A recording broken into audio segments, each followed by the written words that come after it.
Hi, I'm Teresa. So I'm head of content and PR for Sheet Geek in Calgary, Alberta, Canada. My background is in journalism, as well as content and communication strategy, as well as media relations. I've worked with science centers and post-secondaries, and this is where I became most passionate about supporting women in STEM and technology. Um, and I also ran a boutique style content and PR agency that's focused on tech and startup. So my work with Sheet Geek is probably my greatest joy and passion. It's an organization that was founded in Western Canada by Kylie Woods. We're an NFP and we exist to support women in technology and help tech companies foster diversity and inclusion, as well as retain and support women in the sector. Sheet Geek is here because we know that there are not enough women in tech and IT, and the women we do have are leaving. We're here to change that. We believe through strong mentorship, peer elevation, and community support, we can start to shift this narrative. So to provide some background for today as we get into the discussion, Sheet Geek and Ideological know through research and statistics that as many as 72% of women in North America say they're outnumbered 2 to 1 or more, and 26% say they're outnumbered 5 to 1 in the tech sector by men.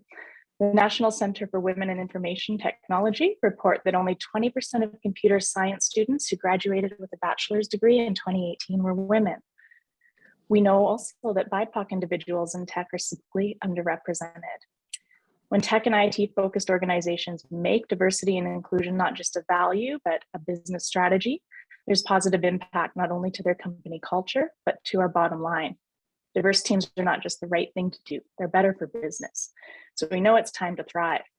Today will be an open discussion about women in IT and tech. We have women represented on the panel at all levels of their careers, from CEOs and managers to advisors and technicians. So I'd like to give them a chance to introduce themselves and we'll get started. Joanne, would you like to begin? Sure. My name is Joanne Vitale. I'm an account manager here at Grit Technologies. I've been in IT for over 20 years. I started in system support and also worked with crisis management and project management, and now account management. I'm a wife and mother of 2, and just trying to have that work-life balance. Thank you. Leah? I'm Leah Shulabad. I'm the CEO of Intech Solutions. We're an MSP that focuses on cybersecurity compliance, and we're located outside of Pittsburgh, Pennsylvania. I founded Intech Solutions in 2006, and that's when I got started in this industry. I actually have a degree in psychology, but believe it or not, it helps in this industry. I'm a mother of 4. My oldest is 21 and my youngest is 11. And I also serve on the as the chair of the board of trustees of our community college. Thank you. Rhea, over to you. Thank you. Hi, I'm Rhea from Ideological. I've been in the it's okay. I've been in the IT field for about 8 years now, primarily in the service desk side. I've been at Ideological for 4 years, started as an L1 tech, then move into service coordination. And now I have the exciting opportunity to be the leader of the tech team. It's been an interesting journey. I had my worst and best experience at Ideological, and there's no place I'd rather be than with the Ideological family. Awesome, thank you. Ariel, since you're sitting right beside her, how about we move to you? Sure. Hello. My name is Ariel Yen. So I originally graduated from university with a humanities degree, but because of the fierce competition for administrative jobs, I was advised to go back to school to study in IT. So my journey in IT has been much shorter than what seems to be everybody else. So the program I went into had optional co-op, and that was really what jump-started my IT career. I've been with Ideological ever since January 2020 as a co-op student. Then because COVID hit, I was able to do part-time and online school for the summer semester. And then I started full-time ever since graduating in August 2020. So I guess COVID did me a favor in a sense. Yeah, Awesome. I'm actually extremely grateful that the managers I've had so far, including Ria, of course, were amazing, and they definitely helped my IT career thrive. And so back to you, Teresa. Thank you. Raquel. Hello, everyone. My name is Raquel Eisman. I've been in the IT field for 4 years. I started off at Eastern Michigan University, where I studied information assurance and cyber defense. From there, I went to a help desk position where I realized my passion in IT is cybersecurity, which led me to my current position as a security advisor at Soteria, which is a cybersecurity firm based out of Charleston, South Carolina. Awesome. Thank you so much. I love that we have women represented from across North America. I often talk to many Canadians in the field, but I don't honestly have the opportunity to speak with Americans as much. So this is fun. All of you are thriving in your careers. And so just to begin, let's explore a little bit about how you got here, as well as discuss any challenges that you may have faced or potentially still face that could be specific to gender, because that is why we're here. But also let's celebrate our success and just speak to who and what made the differences in your career and up until this point. Joanne, would you like to start us off? Sure. So I got started in IT right out of high school. Actually started working as a file clerk at an insurance company. And at the time, the IT department for that location consisted of 2 women. So there was an IT manager and a LAN coordinator. The LAN coordinator was about to go on maternity leave. So they saw that I had an interest in the IT field. So they asked if I wanted to step in and kind of take over for her while she was gone. The woman that left, she actually decided to be a stay-at-home mom. So they offered the position to me. And so I put myself through college, worked as a LAN coordinator in the IT full-time. And so that's how I got started in IT. I did not face any challenges specific to gender. And maybe that's because my manager was a woman. So I feel like some of my experiences might be a little bit different than others. As far as who and what made a difference in my career, for me, it was a manager that I had toward the beginning of my career. Not the woman, she was a great manager, but later on, I had a manager, he was very supportive. He encouraged all of us to step out of our comfort zone, taught us that building relationships with people is actually what makes the difference, not necessarily the technology that we work on. He believed that stepping out of our comfort zone is actually how we grow. He also made sure that we were having fun and smiling because a happy employee is a better employee. And so that experience made a difference in my career. It gave me the validation and motivation that I needed to continue progressing in IT. And at the same organization before that amazing manager came along, we actually had a different direct report. And when I started, I did notice some challenges at the time. And anytime a woman would challenge his decision or make a suggestion, there were some negative conversations that had affected the culture at that time. So I do believe that your experience can change dramatically depending on who you report to. Mm-hmm. Thank you. I think that's wonderful. A lot of our biases are inherent and hidden, and we don't even, it's so hard to explain until you go through it. So yeah, Ria, would you like to add some of your perspective here as well? For sure, thank you. I had some challenges, that's for sure. From the beginning, even during the interviewing phase, I remember the first interview, it wasn't the first interview, sorry, it was one of the interviews I went to just after school. And one of the challenges that I faced there was the assumption that I'm a woman and I wasn't cut out for the job. And I literally had someone said to me, what does a pretty girl like you want to do lifting a server? It was a confidence killer for me. And, it definitely made me stop in my tracks a little bit there. And,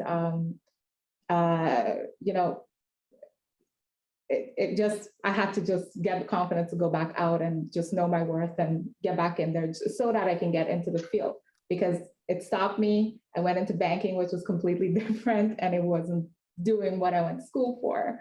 One of the other challenge was like, being denied the opportunity while I was hired for a technical position and didn't get that opportunity to work in doing the tech life. What really made a difference for me was just approaching my leadership, speaking up for myself, ensuring that my voice was heard.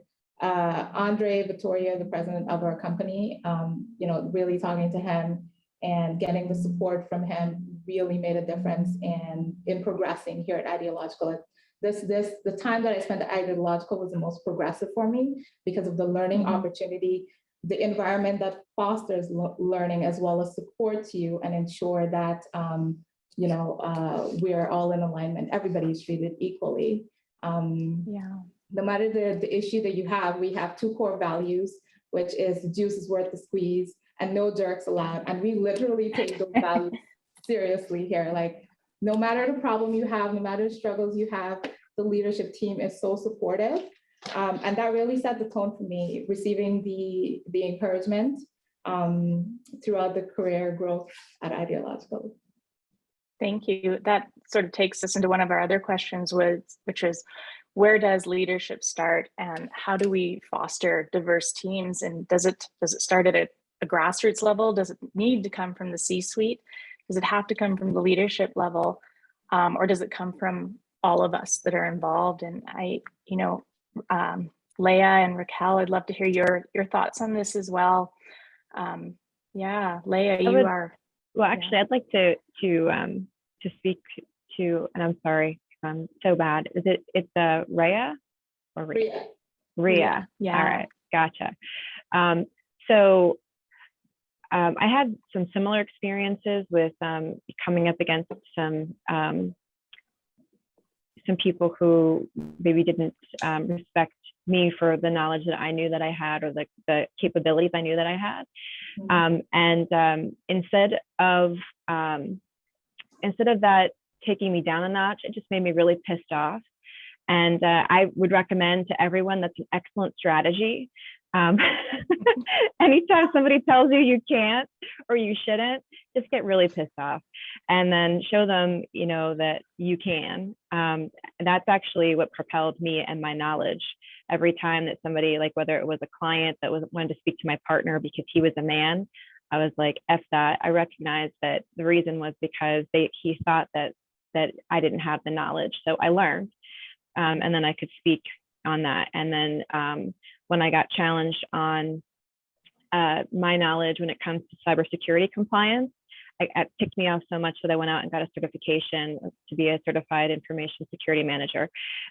So, use all of those things to just propel you forward, because you're always going to come across some jerk somewhere, and you just as a catalyst.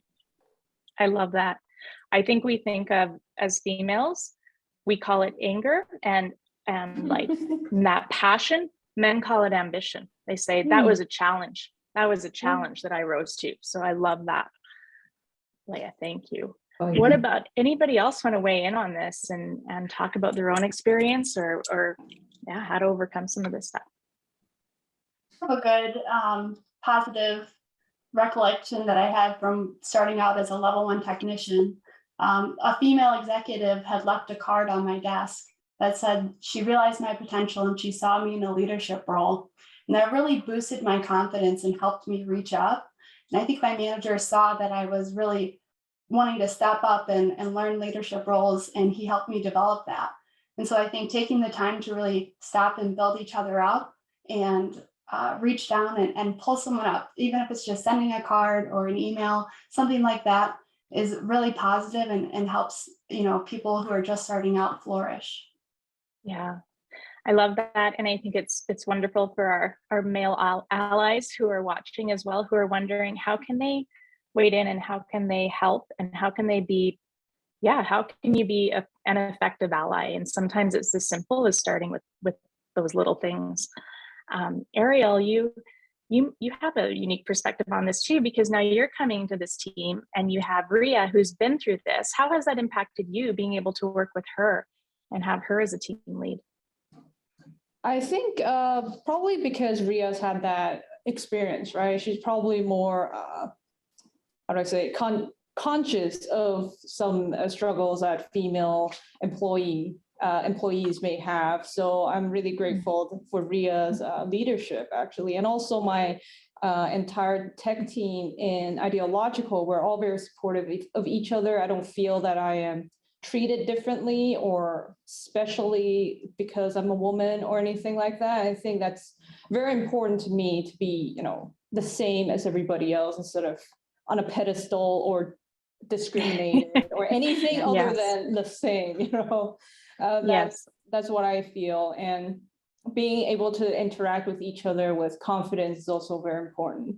And that's part and parcel of that, you know, being treated the same.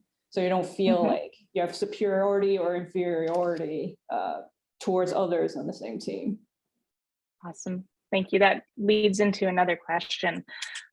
We know that we have all sorts of positions and options and perspectives in IT. And we also know that part of doing diversity work is celebrating our differences and embracing those. And the question that comes up, not just in IT or tech, but in all fields, is, are men and women inherently different in ways? Do we see from different perspectives? Do we have different strengths? There's varying views on this topic. Some people will say, yeah, we do. And we have to recognize this in order to succeed. Others lean towards, there's no difference. It's our perception of our abilities. I think this is a meaty topic. Leah, I would love for you to start us off, because I know this is something you're passionate about. Yeah. So it is because so I have a degree in psychology, like I mentioned. So I did study the human brain and human psychological development.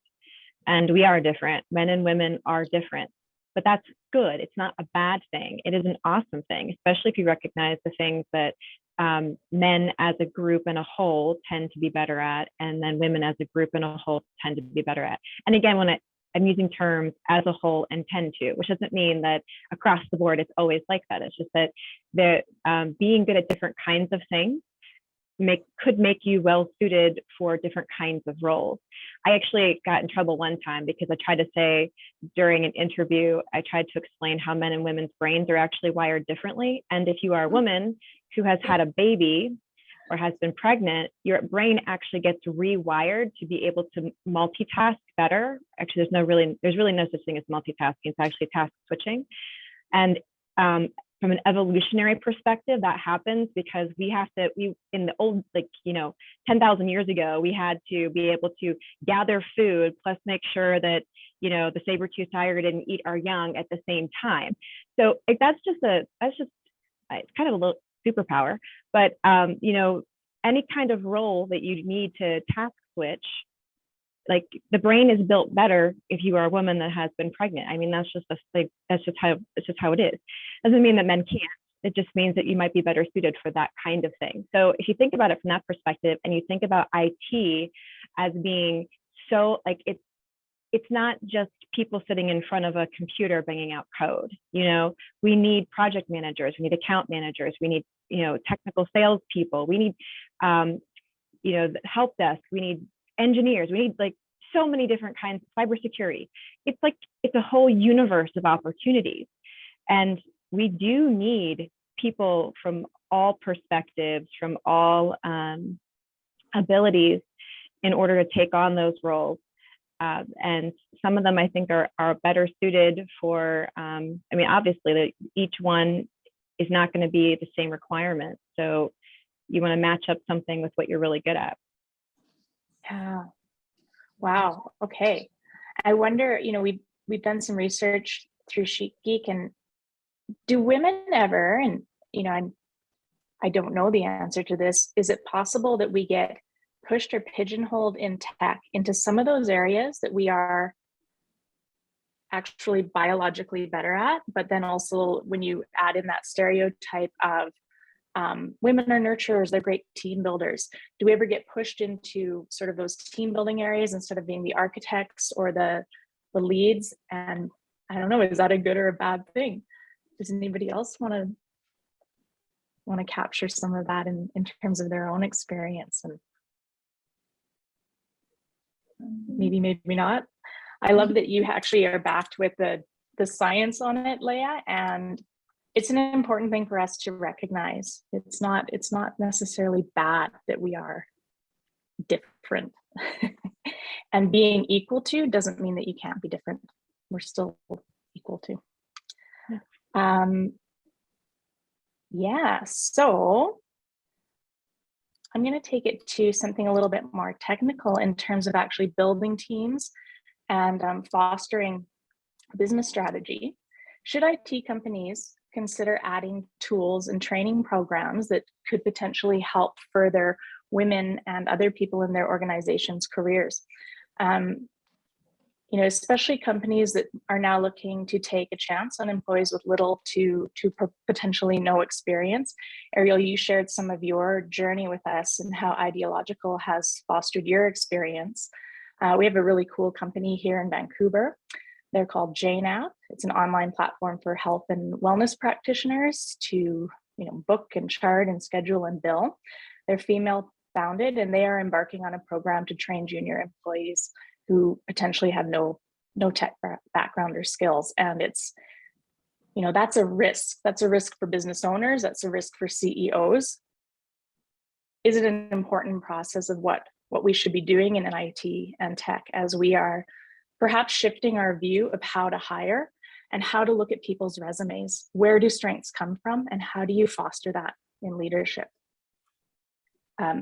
Honestly, anybody who would like to speak to that or has any experience in that.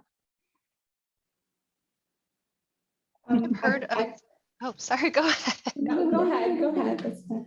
I've heard of some companies out there that create training programs for college students to teach them IT skills for free. And then they're actually able to meet their quota of having 50% men and 50% women in the technical roles because they ended up hiring some of these students that graduated. So that's a great, it's a great option.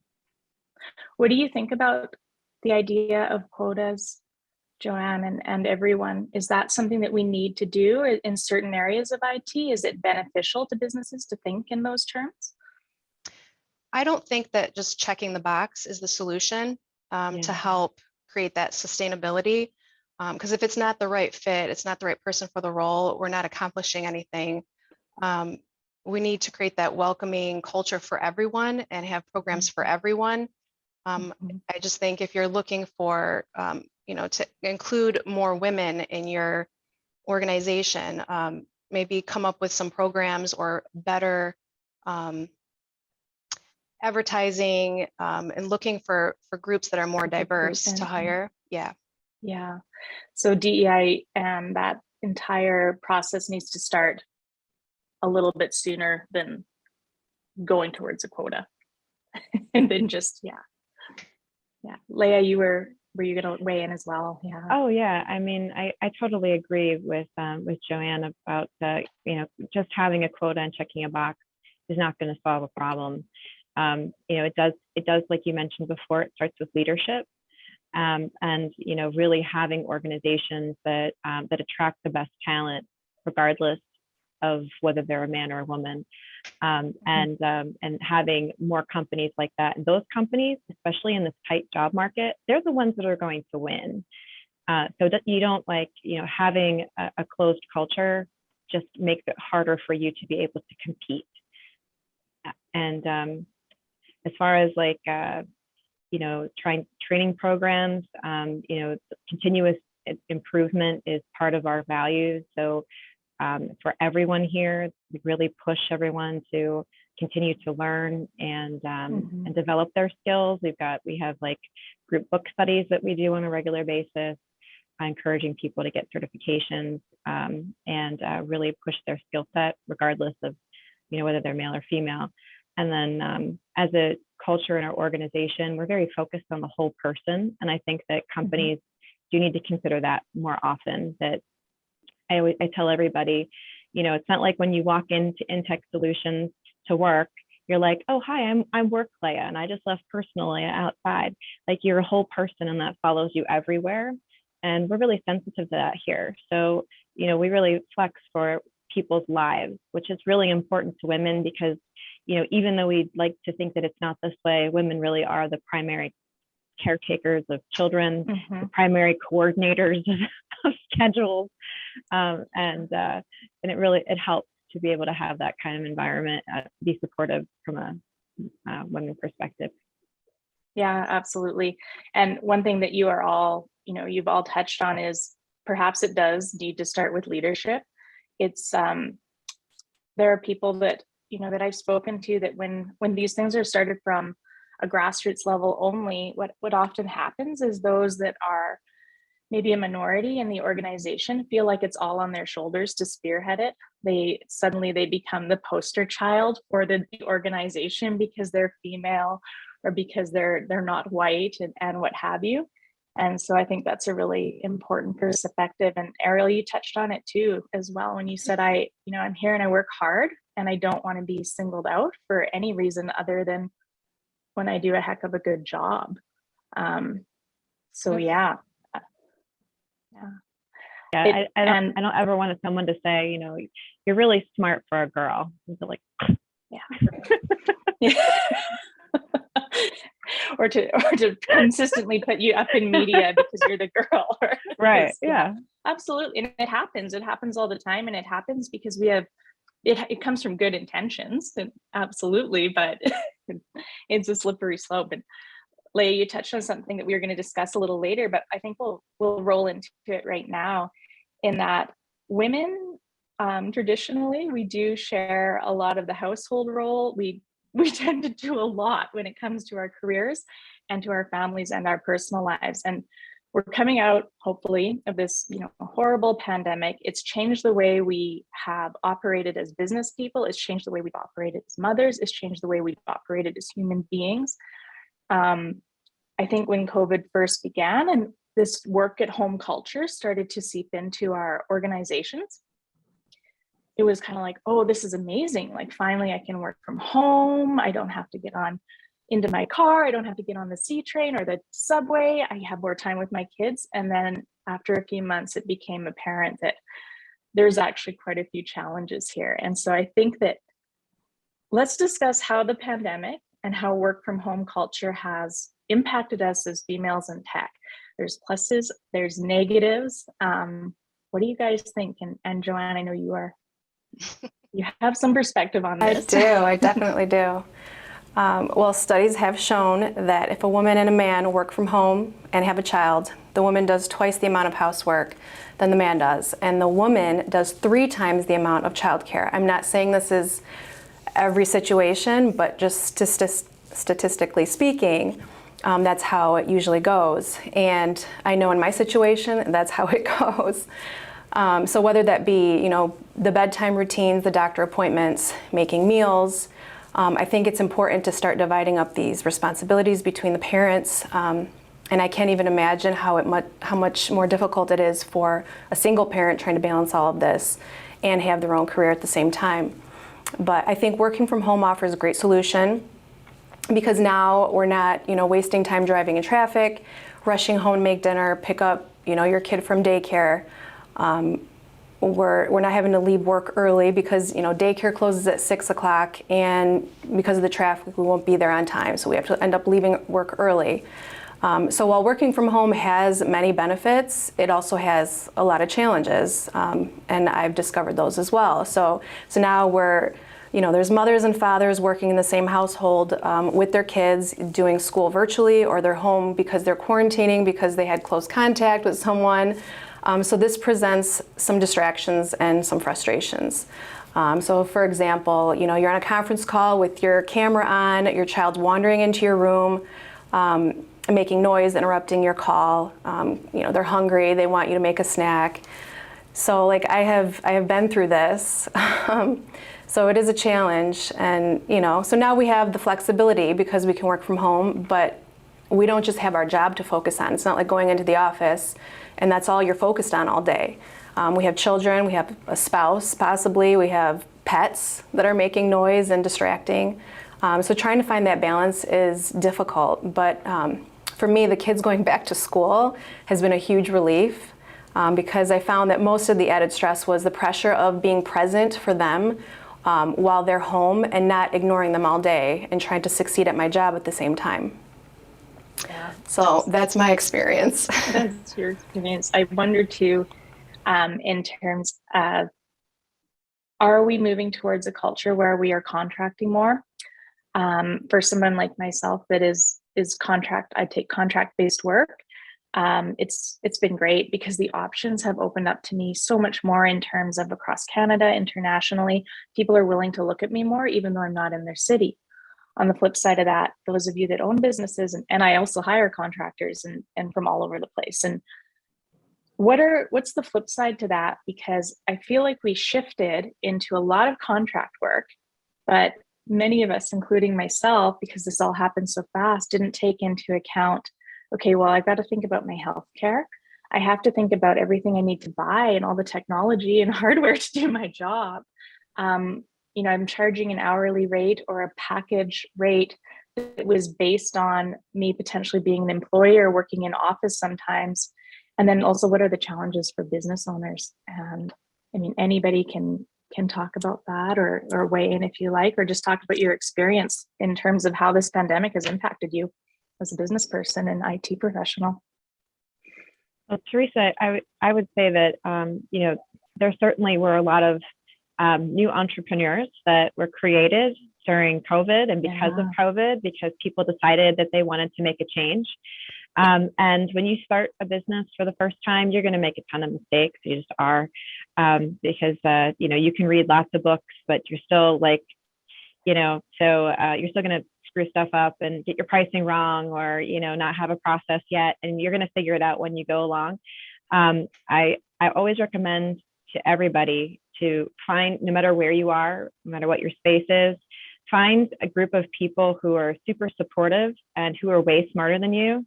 And always get in the room with the people who are way smarter than you and learn from them. I literally always feel like I'm inadequate because I surround myself with people who are so freaking smart. That's okay though, because it like pushes me forward. To speak to like the COVID and how we handled the quarantine. I have 4 children, and as I mentioned, and I am a single parent. So I run this company and I take care of all the kids by myself. I also have 2 dogs because I'm crazy. But so I'm very sensitive to what it's like to be a mother, regardless of whether you have a partner or not. When we had the quarantines and everything was shut down, I told everybody that, you work from where you are most comfortable. For critical infrastructure, we had to keep working. So you work from where you're most comfortable. And for those of us that had children, we ended up bringing them to the office, and because they were not even getting schooling for like ever. So we set up what we called Intech's pandemic school. We had like the water cycle going on the whiteboard. We made it work because it's about people. We are a business, but we're whole people. And I think that's what, conscious businesses do, is they think about what can we do to support our people. I'm recognizing it's, we weren't going to have the pandemic school forever. And we still, adopt that now. You work from wherever you're most comfortable or where you need to work from in order to support your family and also get your job done. And, I think that's the best approach to take. Thank you.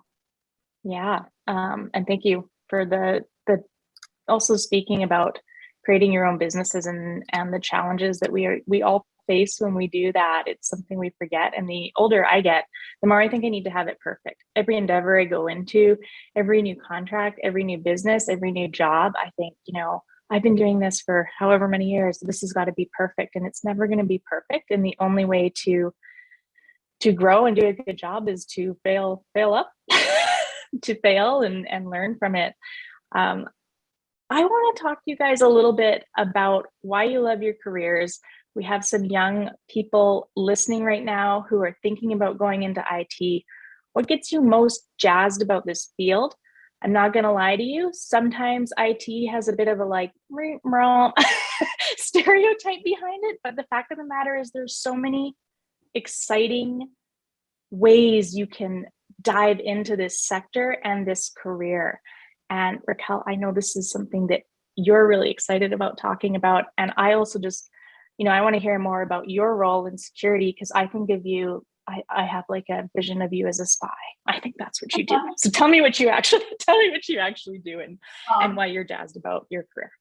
Yeah, what I love about my career is that cybersecurity is really the backbone of IT. It touches so many aspects of technology, whether it's networking, physical, engineering. All of these sectors have security tied in. And so because all of these avenues are always evolving, it's very fast paced. And I love that. You're constantly challenging yourself and your team to stay ahead of potential threats. And when you're able to help an organization protect their environment or assist them in mitigation after an incident, it's immensely rewarding. For those of you who are just starting out, I would encourage you to find an area of IT that you're passionate about and look at the security aspect of it, because no environment is ever going to be 100% secure. There's always going to be risk. And due to that, the demand for security professionals right now is growing. And it's a great path for beginners to find opportunities in. Thank you. Yeah. Why'd you go into it, Raquel? What was it? They drew you? Did you know from when you were 5 years old, or? I've always loved computers. Anytime that was offered as an extracurricular, I like to take that. But I do love sort of the spy aspect, I guess you could say, of, trying to penetration test your own things just to see if you're secure. Because there's always that little bit of paranoia that you have, right? Is anyone seeing my data? Things like that.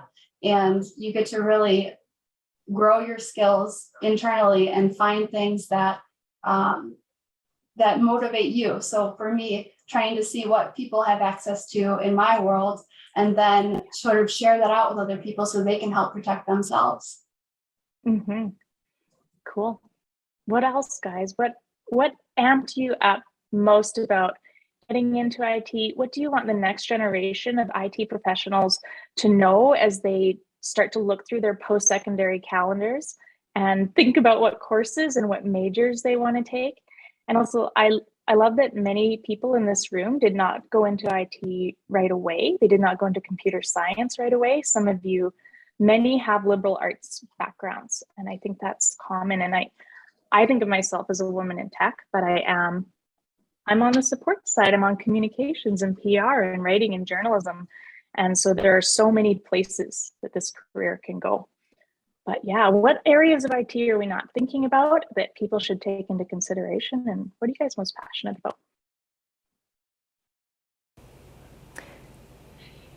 There is a vast majority of different fields and directions you can go into. I would say try taking a few different classes in different things. So like when I first started college, we had like a networking type of class. I had a programming class. There was a database class. So I knew right away I was not going to be a programmer. It's not my thing. So I knew to kind of steer clear and kind of go in the other direction of more like a network type support role. And I'm glad I went that role because I had a great time doing, touching, feeling, really diving in, and just that was where my passion was. So there's a lot of different directions, and now you can go to project management, account management. There's so many different options. So just keep your eyes open and try to like research each area and see what sticks to you. Yeah. Go ahead, please. Oh, no, go ahead. So from a non-IT perspective, I'm the marketing coordinator here at Ideological, and before I even started at Ideological Systems Inc., I'll be honest, I never even thought of looking into IT. I found it, as Teresa said, like the of the world, and I came in and it opened up a whole new world to me. I found myself looking up doing courses in cybersecurity or doing your Network Plus, and it's just a vast world of knowledge where you must know and you want to know, and you find yourself doing the quirky tips, for example, now I change all my passwords. I double check everything. And like when I think back, I'm like, I use the same password since this generation. And then I'm like, it's amazing. And honestly, like it's a world where I'd like advise every young girl or every student to look into, because just there's unlimited possibilities you can go into. So yeah, sorry, Elena, I'll let you take it away. Oh, I was just going to say that, I'm this field I think is very interesting because you really learn the most when you put your hands on the stuff, and do the experiential learning. Obviously, having like some good solid foundation of the like the theory and understanding, like that's really important. But if this would interest you, I mean, like buy some used network equipment online, or there's all kinds of free groups you can get into if you're interested in programming, to check that out, or buy a used server, or a lot of places have options to get all of that licensing for free if you're a student. So you play with it, set up virtual environments, see what, like if you're really interested, to try it. And then I highly recommend doing some kind of an internship.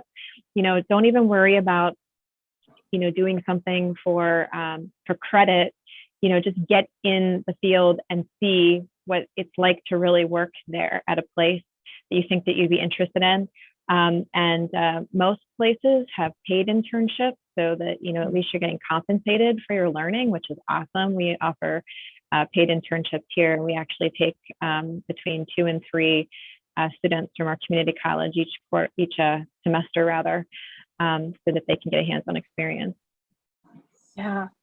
And it sounds like, you don't have to think about IT and technology as a linear thing. We often go into our lives when in our late teens and early 20s thinking, okay, I have to do an undergrad and then perhaps a master's, or I'm going to go into trades, and it sounds like this is an education that continues almost like a spider web in terms of your interest, passion, and talent. And hiring managers know that. They're not necessarily looking for one stream of education. Is that fair? Absolutely. Yeah. I mean, in today's environment, Teresa, and I tell my kids this too, you're probably going to change careers 3 times in your lifetime, because first of all, we're all working longer and the world is changing so fast. So don't think that whatever you choose, you're married to forever. Choose something right now that you're going to be able to get a good position in, that you find really engaging. And then, if it changes with you, that's cool. We're going to keep learning. And then you can just switch. Yeah, awesome. Ariel, you touched on this earlier too. I'm going to throw it to you. What do you want to do next? When you think of that, tell us.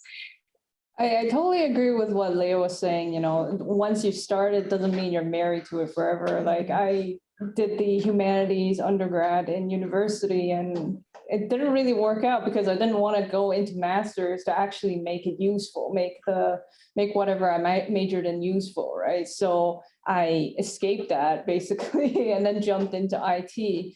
And it's true, like even in college, if you take a few courses, like Joanne said, and then you decide that there's one course interests you more than the other, then it's time to switch the program, right?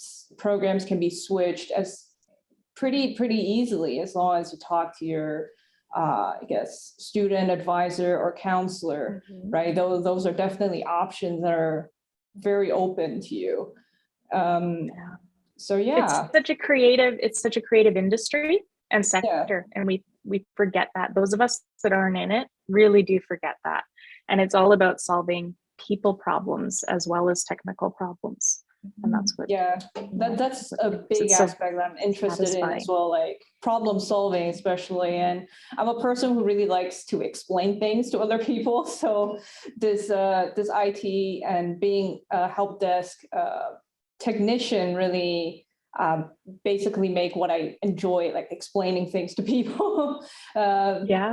Make it a good skill to have. So it's really also just finding your interest and finding what you're good at, for sure. Awesome. Thank you. And we have some time left. I know that, go ahead, Ria. I just wanted to add one little comment to that. Like Leah and Joan, sorry, said, for me, it was coming from a customer service background and just, choosing something that I love to do and helping people, right? So even if you love helping people, there are so many different directions you can go into and, help them with the people problems because it's very rewarding. It brings you great joy just helping others. Thank you. Joan, I think I was pronouncing your name Joanne through the entire session. It's Joanne. It is Joanne. It is Joanne. Okay. I'm so sorry. That's okay. Okay, good. We have some time left for audience questions, and Catherine, I know we do want to move towards that as well. Opening it up to the panel to ask each other questions and to keep if there's things we're missing and that we need to explore, please jump in. As well as the audience, please fire off some questions to us. I see one from Matt. Okay. Many companies are looking for people. Many IT companies are doing on-the-job training. Yes, no need for a degree. I agree. Yes, that's so cool. You may not see that in larger organizations, like some corporations, some large enterprises may not see that, but smaller companies that are agile, absolutely. I'm not, and I apologize, I don't know enough about the higher education system in Canada, but in the US, our community colleges are 2-year institutions and they're focused on ready to work. So that's the whole thing is like trying to give you skills to be able to graduate. So if you really want to go to and get some kind of a degree, it's a really great opportunity instead of having to go to a 4-year institution and have a lot of debt. Yeah, we have some really good technical colleges here. We have some wonderful programs in universities and we have a really cool, I will just speak for what I can see happening in Western Canada, our startup culture here in technology. These founders are hiring differently. They're looking at different skills. They're looking at passion. They're looking at drive. They're looking at people that want to be part of something amazing. It's they're looking more holistically at our skills and what people bring to the table. So Stephen is asking, why do you think less women are pursuing a career in IT? And in what ways can the industry get changed to give women more opportunities to be interested in IT? Like, what can we do? Yeah, what can we do as a whole, not just as leaders in our own organizations? And what's the big solution? Let's solve it in the next 5 minutes. This Women in IT webinar triggered for us in our company. How can we do better in educating women and supporting them? And whilst we have inclusiveness and we do everything great here right now, what can we do better? And I just had a conversation with my leaders, and it was really nice to see that they're on board to potentially starting a internship program where we can encourage women in IT, their growth and helping them along, whether they stay with us or they continue along their journey. I think it would be great if businesses do that as well more and, make it known that they are offering the support to women who need it. I think that would really help. Yeah, even just the acknowledgement that we need to foster this.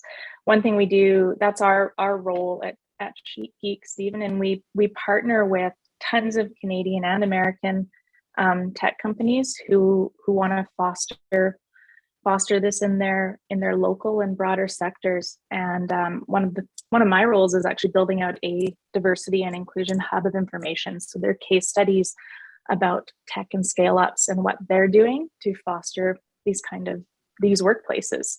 And we're hoping to build out a roadmap that will basically help companies and startups create some strategy around this within their own organizations. So it's really, I think, and anyone can weigh in and you tell me if I'm wrong, but it's leadership saying, we know we need to do this. We know we need to bring more diverse voices to the table. And instead of waiting for government or somebody else to build us a roadmap. We're just going to dig in and do it, knowing that we're probably going to make some failures along the way and have some tough learnings, but it's got to be done. No, does anybody else want to weigh in on that? So why are a lot of women not pursuing a career in IT? I think that part of it is like, you know, if you're a young person and you are like, what is your experience with IT? It's going to probably be like movies or what's on social media. And you're seeing lots of men being represented there, and, you know, like a pimply guy who's like drinking a soda or maybe a Monster in like a hoodie and just like banging on the keyboard. And they're like, that's not me. I don't identify with that. And I think that's part of it, right?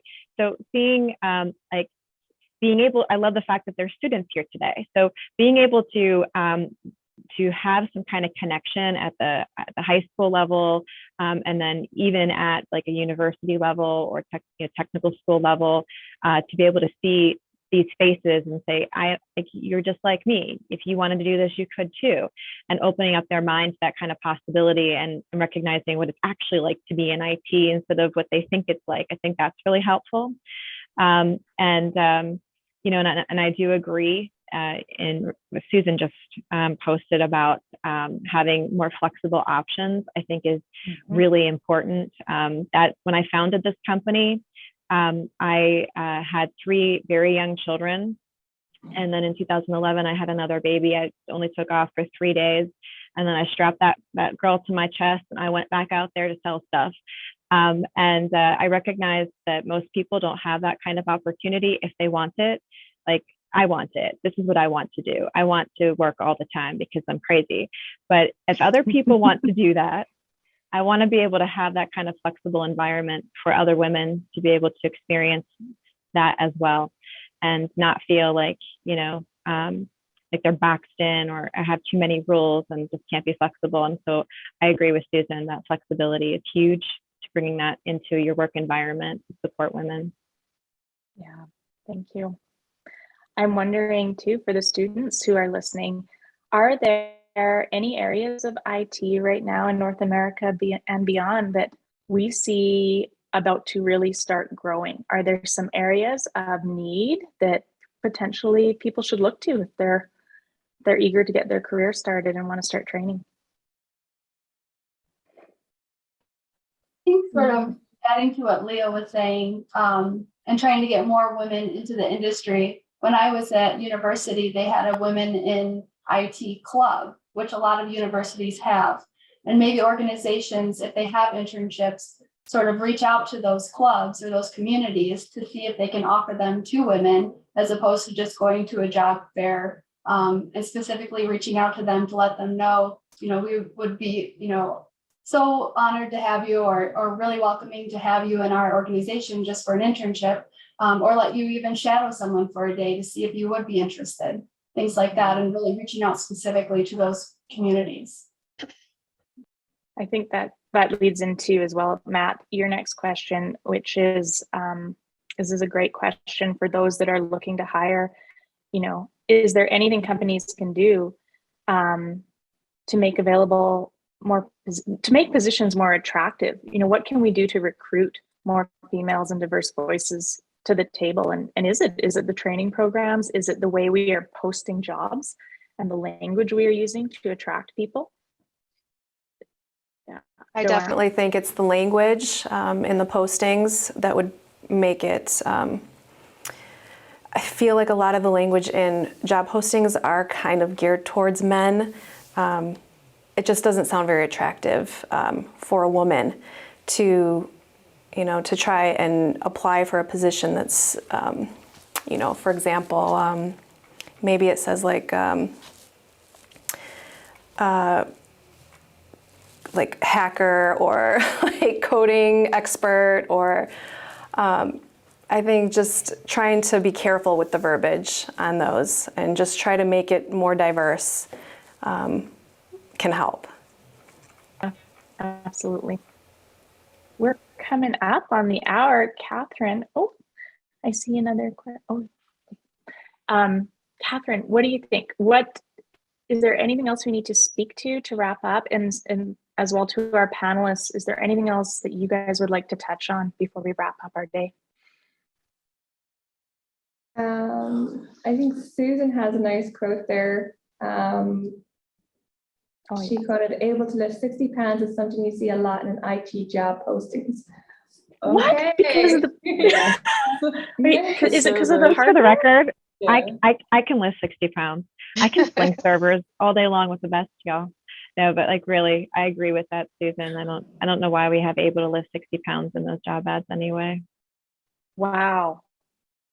Wow. I'm going to try to lift 60 pounds later, but thank you, Susan. No, I think that's everything. I think everybody answered everything perfectly and openly and very positive. I think it's inspired a lot of students, which is great to see. I really enjoyed the discussion and with I everyone. have, So thank you. if it's okay with you guys, I do have someone who might want to jump in and ask a question, if that's okay. Yeah. Okay. See if she. Mary, I think you're able, if you want to ask a question. Well, actually, I just wanted to contribute a little bit because I worked in hiring in IT for quite a while. So the students that are doing it, I encourage you to continue, because one of the things that I would look for when I was hiring was if there was a female, I would kind of cater to it more, because we want to see the diversity.